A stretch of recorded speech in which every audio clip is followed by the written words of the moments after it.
This is St. Louis on the Air from St. Louis Public Radio. I'm Elaine Cha. When a film describes itself as a documentary, it's making a particular claim about its relationship to reality. What that movie is trying to capture is real life. In one that focuses on real people, those individuals sometimes speak directly to a camera to give you, through that realness, a chance to learn something about the world they live in. Now, real life is complicated. That makes documentary film so hard to pull off. Make it a documentary play performed on a stage for an in-person audience with no option to edit. That's even more challenging. It also has potential to be even more impactful. That creative experiment is behind the play Just Human, and its subject, the experience of trans people in the 2020s, is complicated indeed. Just Human opens in St. Louis tomorrow for a 4-day run at the Greenfinch Theater. And here to talk about Just Human is the play's writer, Jamie Linson. Jamie, welcome. Thank you. Glad to be here.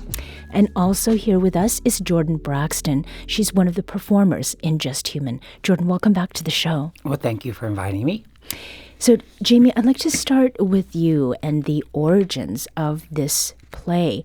You are a clinical psychologist. How did you get started on a project as a playwright? It was January of 2023, and in my private practice work, I had a few clients who were transgender.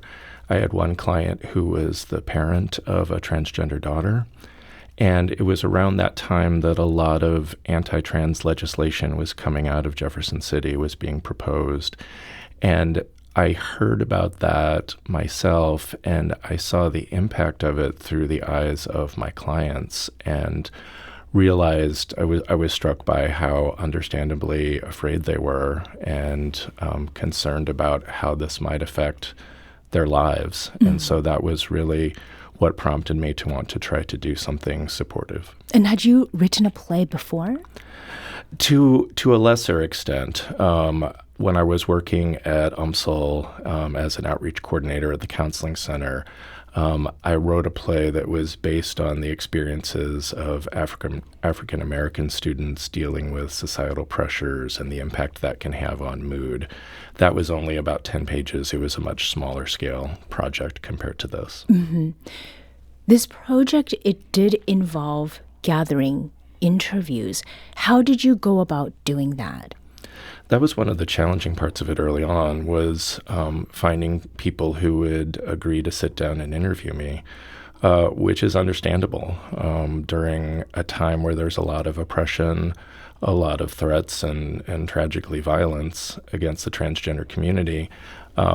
Folks who didn't otherwise know me would be understandably reluctant because they wouldn't necessarily know what my intentions were.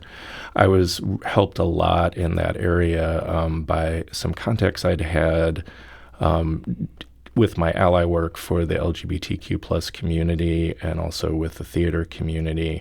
I was able to start with people whom I knew and then got some recommendations through them. And so that was kind of what got the ball rolling. Mm-hmm.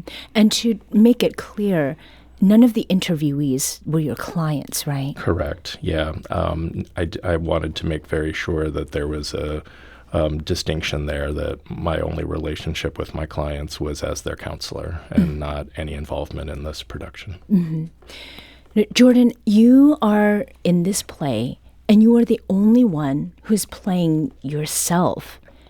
What was that like? Well, when auditions, I got the notifications for auditions, and I was reading who the characters were. I was like, well, no one can play me but me. So I was actually out of town the weekend of the auditions, and I was like, oh, well, I guess I won't be able to audition then. And then I sent Jamie a message later, and Jamie said, let's figure out your schedule and let's make this work. Mm-hmm. And it's a joy to see my words be a part of a production. Has that happened at any other point in the past? No, I've always played different characters, and the hardest part of this part is remembering what I said. Fortunately, you have some help with that, right? Yes, you're like, oh, I got to remember these lines, and then I have to remember, oh, this is just my own story. So Right. I just had to recount what my story is. Now, the first performance, that is, of Just Human was just a few days ago in Colombia. And I should note here that the director of Just Human is Darius Varner, who's the production intern on our show. What was it like to experience what you'd been working on a stage, with an audience that was not there, to try things out, for the first time, Jamie? Yeah, I mean, it was frankly a little bit terrifying because, I'd been working on the script for so long. I don't feel like I have an objective view of it anymore just because I've seen it over and over again.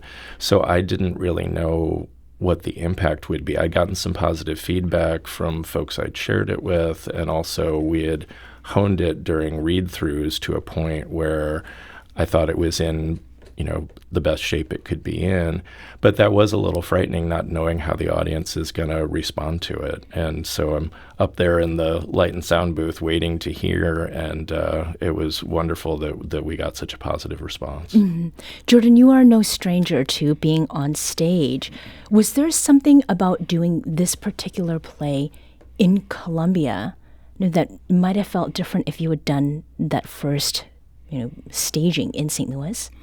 I think it gave me the opportunity to bring it to people who normally wouldn't see theater like this or production like this.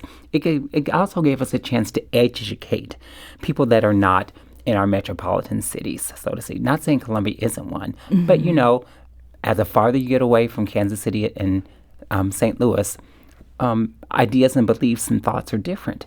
So getting in front of an audience in like Columbia was both terrifying and gratifying when at the end of the play, we got a standing ovation. Oh, wow. Yes. Was there anything that you could observe? I mean, when you are in the moment and you're focused on putting on the show, it can be difficult to sort of be sensible to what else is going on. But is there anything that either of you picked up on that maybe came back to you as you were reflecting on the experience? Well, while I was on stage, I noticed how absolutely quiet it was and how everyone was focused on what we were saying. Mm-hmm. And when the clips come up, because I was actually at some of the testimonies and hearings, it brought back emotions of how I felt in that day. So I played off those. Mm-hmm. But in Colombia, that audience was hanging on every word we said. Mm-hmm. Is there anything that came to mind for you? Kind of similar to what Jordan is saying. I was up in the sound booth, and every once in a while I'd look out over the audience, and it did seem like people were very immersed in it just with the body language. Another thing that I noticed towards the end as we got into the final scene, I noticed that there were some people in the audience that were holding tissues to their eyes, and so I could tell that they had been really moved by it. So that was an indication that the response was an emotional one, as we hoped it would be. Mm-hmm. Just Human incorporates, what is real in another way. And Jordan, you just mentioned clips, and those were clips that came from legislative hearings. And there are also parts that are dramatic scenes, that are theatrical, dramatic monologues. How did you approach balancing that, Jamie?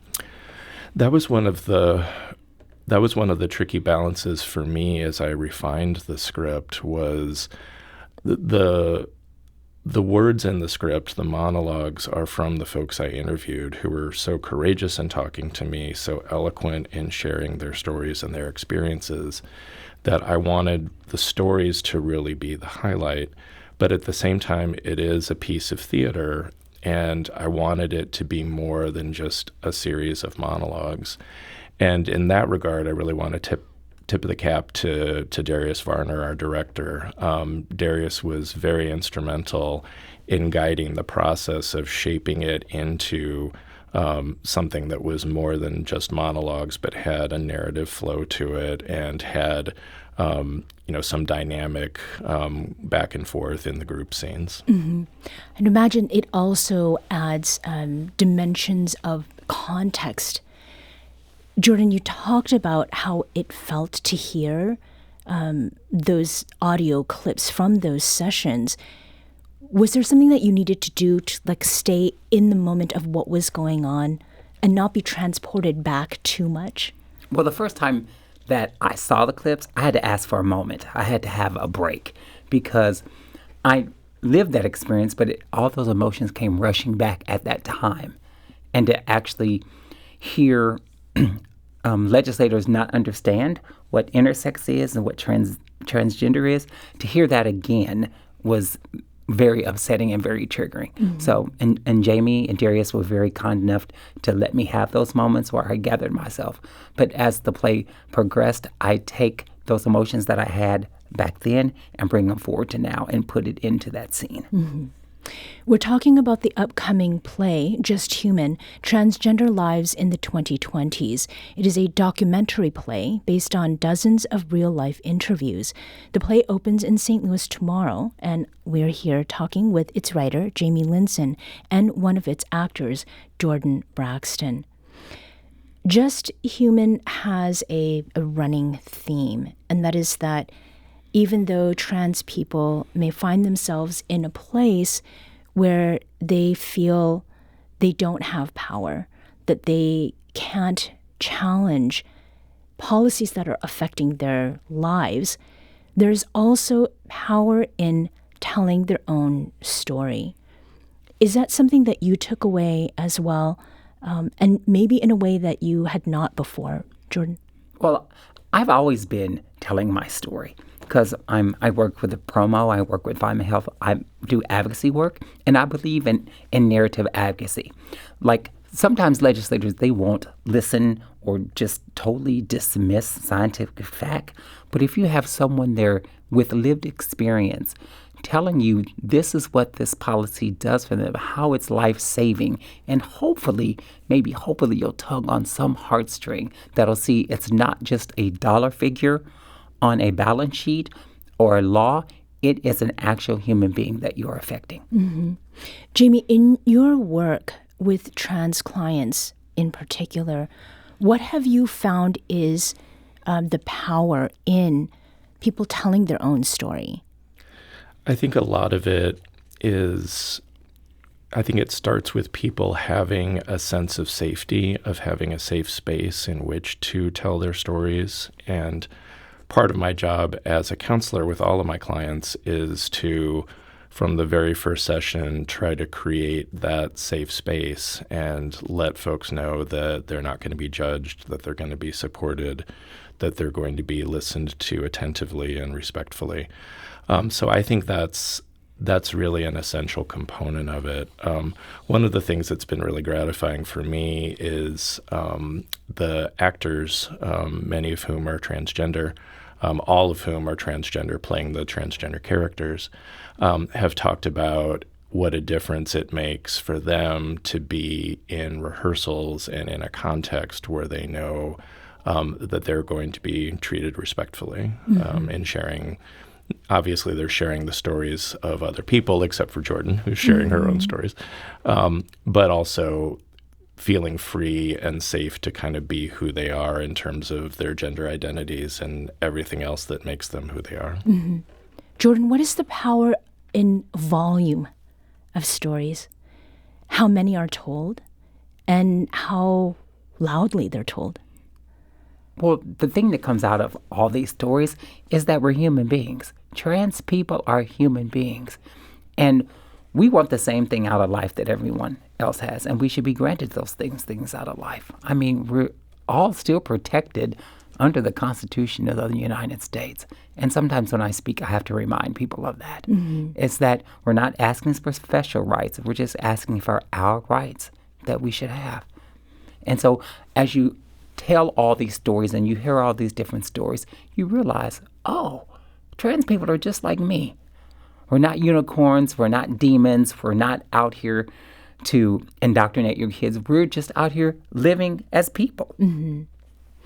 Jamie, the subtitle for this play is Transgender Lives in the 2020s. Why did you decide to focus on that and to reflect on a decade that we are only halfway through? Yeah, I think a lot of really the impetus for it initially, as I had mentioned, was the legislation that's coming out. One of the characters in the script, one of the men I'd interviewed, talks about having come out as a transgender male in the year 2015. And one of the things he mentions is he says back then, he said nobody was really talking, at least not in a very visible public way, about transgender folks. And he said, when I came out, everybody was like, well, we don't know what this is, but that's fine, do your thing. And he mentioned, it didn't occur to them to be cruel about it. And so I think what we're seeing in the 2020s is transgender people being used, I believe, as scapegoats and being used for perceived political gain. And I think that's something, obviously, that's happened throughout history, but I think the target, the spotlight, if you will, has been focused on transgender people, particularly in this decade to this point. And Jordan, you're nodding. Yes, because we are being used, like Jamie says, as scapegoats. Right now, we're being targeted and pointed, and it puts targets on our back. They spent $147 million on anti-trans ads on 1% of the population. So what they're trying to do is just divide us, and they're starting with the lowest hanging fruit, so to say. Jamie, one of the people you interviewed for this project is a Catholic nun in St. Louis, Sister Nancy Corcoran. She is 80 years old. And in Just Human, the actor who plays Nancy describes how she attends and organizes support groups for families of trans people. And in the play, Sister Nancy says that she tells those parents, quote, "You're not crazy. You're doing what Jesus has asked us to do, which is love unconditionally." So Sister Nancy is speaking as an ally, and she is someone who, by her own account, who did not understand what it meant to be trans until she met these families and witnessed it for herself. Why was it important for you, Jamie, to include a voice like Sister Nancy's in this play? Yeah, that's a good question. It was important for two reasons, primarily. One, I came to know Sister Nancy from some of the early interviews I did with transgender folks and parents. And so many people were mentioning at the end of the interview, they were saying, "Have you met Sister Nancy? You need to talk to Sister Nancy. Sister Nancy is wonderful." And so that was kind of the starting point. But I wanted to include a spiritual perspective, partly because I hear spirituality being used a lot in a condemning way toward transgender people and people using their religious beliefs as a justification for oppression. And I know that there are a lot of affirming spiritual voices out there. And so I wanted to highlight people whose faith is an instrumental part of their compassion for everyone, including groups that have been marginalized. Mm-hmm. That spirituality part, Jordan, in your personal experience and in the community that you were connected to, how has that been part of how people are just human? Mm-hmm. Well, in the play, I talk about, in my own experiences, that I don't go to church and I don't believe in organized religion, but I believe. I think one of the misconceptions about trans people is that we don't believe. We're not Christians. We're not Jewish. We're just demons. But a lot of trans people are spiritual. They go to church. They go to places like MCC. We have open and affirming churches that trans people are part of. So we have to get that information out there, that spirituality is a part of us, just like spirituality is a part of you. And I talk about how I have a personal relationship with God. And every morning I wake up, I thank Him for waking me up. And every night when I get home, I thank Him for allowing me to get through another day. Because there's so many trans people, especially Black trans women, who didn't make it through that day. I want to return to something that Sister Nancy get talked about, and that is about families and love. There are many trans people who do have families who support them. Perhaps there are more, however, who do not find that kind of unconditional love from their family members. Is that something that trans people can find or create on their own, that family, that unconditional love? Oh, yeah. I mean, you think in 2025, kicking people out for coming out as trans or queer would stop, but it happens every single day. I work a lot in the community here in St. Louis, and people always calling me saying, hey, I have a friend that came out as trans and they got disowned by their family. So what we do is we have chosen family. We have places where you can come and be loved on and be part of community and let you build back up yourself. Because sometimes when you come out to your family tears you down, and the people you think love you ended up hating you. But we're here, we may not be blood, but we're here in community to let you know that you're loved and you're special. And come on, let's bring back that trans joy. And I think that's something that people don't talk about a lot. Mm-hmm. It's the joy and the beauty it is being transgender. Yeah. I talk about that a lot. And the play navigates challenges, but it really does showcase joy. Is there a moment in the play that really stands out to you, Jamie, as an example of that? That's a good question. For one thing, the emphasis on joy was not really where I started out. I started out in kind of a anger place from myself at how this legislation was adversely affecting people. And it was fairly early on in the process, a transgender man, Ben Green, who is a major consultant and one of the folks I interviewed, when I was telling him about the project, one of the things he emphasized was you need to focus on joy, that's especially important.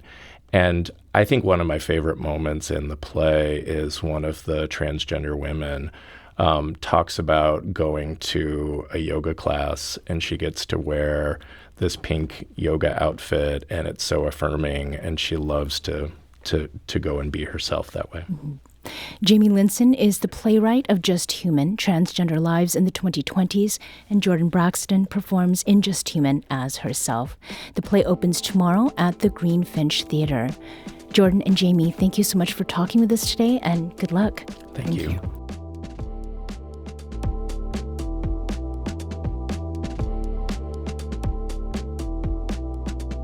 This episode was produced by Danny Wissentowski.